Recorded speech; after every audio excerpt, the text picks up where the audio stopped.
Dân tàu đi tiền này, tàu chân à?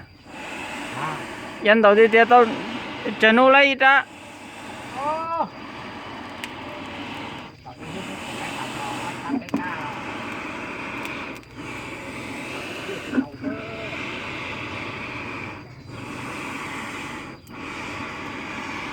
Leo à?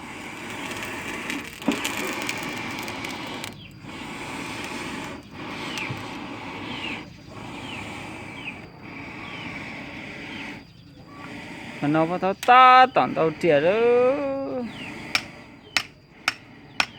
Tàu ta vào hồng tiền đó. Tháo có sao hay đâu hay đi lại tại YouTube lại.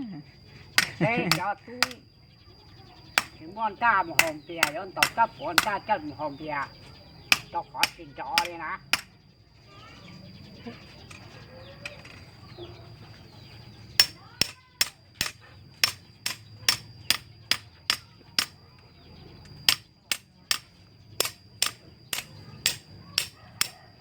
Thế đã tốt tôi nói là đã có đó tốt của mình đồng ta phụ đó, nhớ chỉ kiểm tra, nhớ mình chỉ cái thằng thôi. Tao có dùng cái thằng sao? À. Ồ. Tao sẵn nào xin rồi, đi tới túi chiều lái trả nữa, tao ấy.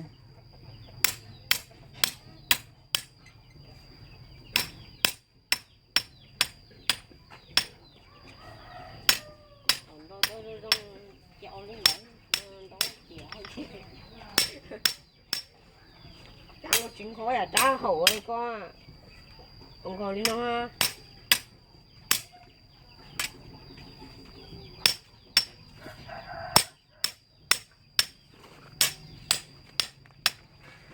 nó được thay lòng phế trả nó có nên chia nên tàu lô